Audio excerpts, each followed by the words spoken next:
What's up, everybody? This is Matt with That Jeep Adventure, and first I want to start by thanking everybody that watches all the videos that I put out. All the comments and questions really keep me motivated to keep creating content, so I enjoy doing it, and I'm glad that everybody enjoys watching the videos as much as I enjoy making them, so thank you for that. If you don't already, please subscribe to the channel and follow That Jeep Adventure on Instagram at That Jeep Adventure. Now for today's video, I'm excited to be kind of unveiling phase one of the camper van conversion. I've been using this 2005 Chevy Express van to haul the Jeep since about 2010. Haven't really done much upgrade wise to it, so it's always been in the back of my mind, but this year was the year that I decided time to put some money into it and make it a little better for the trips and everything. Right now I've kind of just got this van built to stay in it for a couple days. You know, it's not as nice as some of the Sprinters and some of the other vans that you see on YouTube. I'm not living out of this thing for, you know, a week at a time by any means, so it's very simple, but it gives me a starting place. You know, it gets the job done. I don't have heat and air that we can run, so I have these screens from a company called Skeeter Beaters that allows you to keep the doors and the windows open at night, keeps the bugs out. So, you know, as time goes on, I'm guessing that I'm going to keep improving this thing, and it'll always be getting better. But for now, it's pretty simple. So I'll start by showing you around and showing you, I guess, the outside first and the upgrades that I've made to that. All right, so to get us started, I'm going to start with my favorite new addition to the van, which is the roof rack. I probably should have done a video on how to build this roof rack because I made this one, but the reason I didn't was because I am not that great of a fabricator. I'm definitely still learning, and I'm not trying to lead anybody in the wrong direction. So ultimately, over quarantine, I was able to knock this roof rack out. I'm really excited because it turned out awesome, exactly how I wanted it, and ultimately I did learn a lot about the fabrication process. My welding improved, I got better at fitting, so it was all around a great project, and I'm really happy with how it turned out.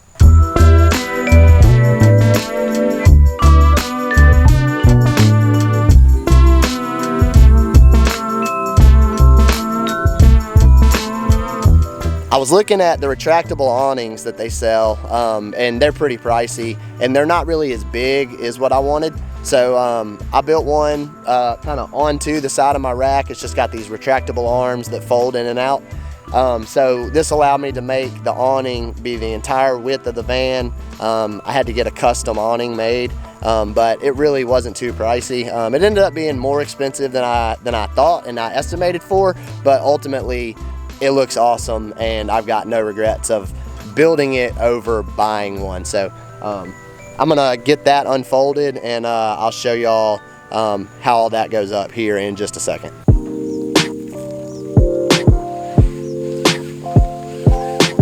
So the design on this is really simple.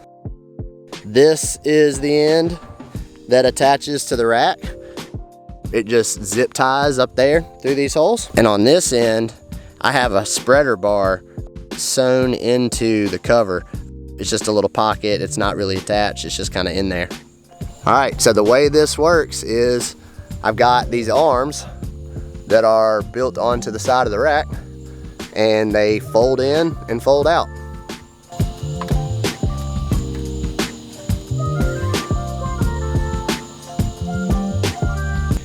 So after the arms fold out from the rack, I have this spreader bar that I had to add in the middle because the awning had too much slack in the middle. So I built this little piece that sits down, this channel right here, just kind of sits down onto the arms, and then I padded these. It's basically just a piece of conduit that I welded a flat circle to the top and then put some carpet on it so it doesn't press through the awning. I may get the awning reinforced, kind of doubled up where these hits, but we'll just see how it wears. But anyway, it fits down in this sleeve right here, and I just have some holes drilled in it, so this is adjustable. So as we're putting it all up, it'll sit down in there low, and then once the awning is up and we want to tension it, we just pull it up and then put a pin in the hole.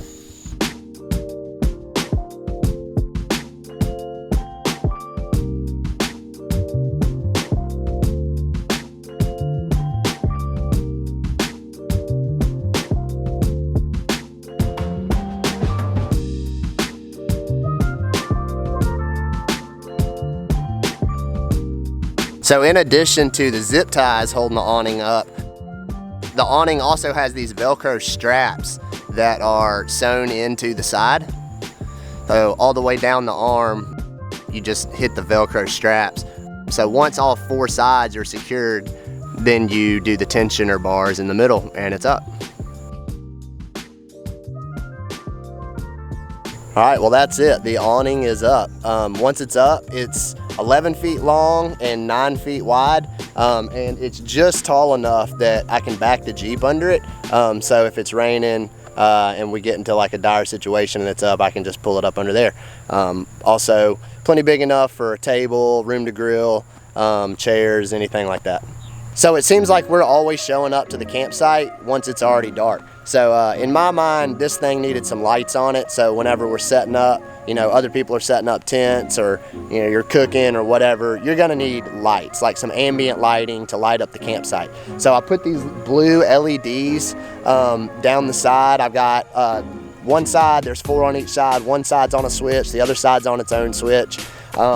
Also, for, you know, this was mostly for looks. I highly doubt I'll ever use them, but I have the old school KCs up front. It kind of gives it the Baja style and finishes off the look up the front, but I really, at this point, I'm not sure when I'm even going to use those. I also added lights to the back of the van, like some little spotlights that are great for loading the Jeep on and off the trailer at night, or if you're, you know, you've got the back doors open and you're digging in bins and getting stuff out, you know, it just gives you a lot of light back there. Okay, so 2 things that I need to add.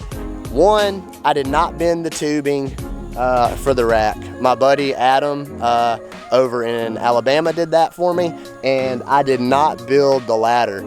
Again, I can't bend tubing here, so the ladder, once the rack was done, I had the fab shop down the street build the ladder for me, and it turned out really nice. Since we don't have rooftop heat and air, another huge essential to the camping van is being able to keep these doors and windows open at night when we sleep, but to do so you got to be able to keep the bugs out. So there's this company called Skeeter Beaters, and they make these screens for all different vehicles. They make them for Jeeps, all different types of vans, cars, everything. You name it, they've got it. Basically it's just the screens, and they have magnets sewn in about, you know, every 6-8 inches, something like that, all the way around. So once the door is open, it just sticks to the body panels, and it's really easy to put on and off. So I'm going to show y'all what that looks like.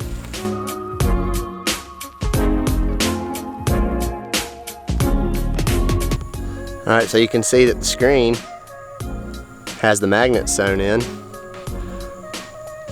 which just sticks to the inside of the door frame and works like a champ.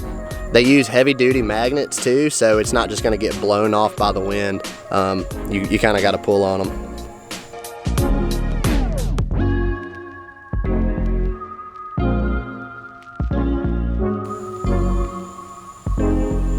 All right, so now that you've kind of seen the outside of the van, let's take a look at the inside. All right, inside we've got just a wooden bed frame I built out of 2x4s. It gets the bed up off the ground so I can fit bins and stuff underneath it. And it's got matching sheets and comforter. Gray carpet that we put in here. This is just some outdoor carpet that I got at Lowe's, and I put 3/4 inch plywood down underneath it to get just to lay over the ridges in the floor. When you're sleeping, nobody likes to be woken up early by the sunlight, so having curtains in this was essential. I made these curtains. I had never sewn anything before. I watched a couple YouTube videos and then just kind of got after it. I got this fabric. This is blackout curtain fabric from Walmart. I just bought curtains and cut them down to be the size that I needed. So my solution here was just some hooks that are put into the plastic, just screwed in.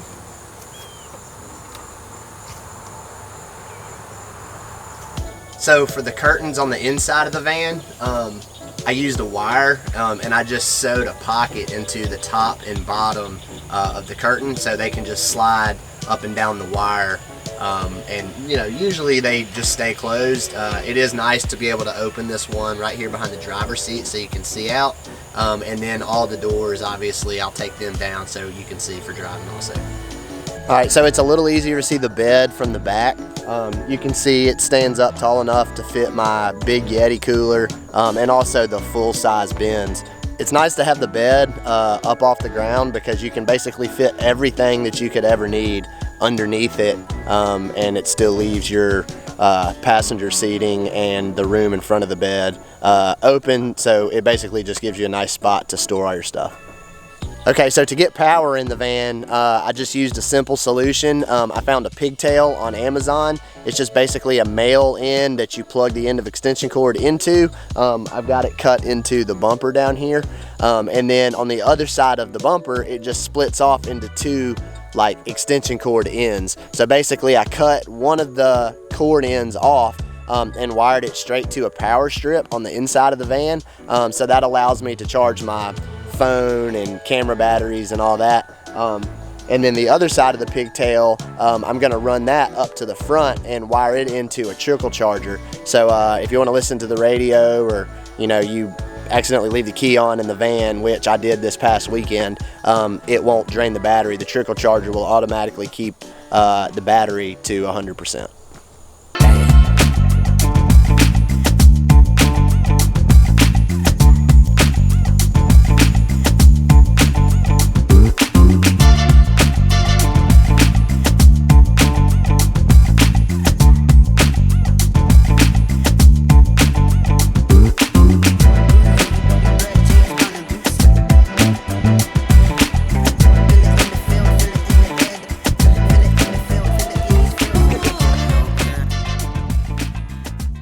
All right, well, that's my van. It's simple, but it's effective. It was kind of a quick walk around, so if you have any more detailed questions, just comment below and I'll definitely answer them. I guess the next things that I have planned is Bluetooth head unit and some better interior lighting. When we camped last weekend, that was kind of the one thing I noticed, was that I needed more interior lights. So that's the next two things up on the list. If you don't already, follow That Jeep Adventure on Instagram at That Jeep Adventure and subscribe to the YouTube channel.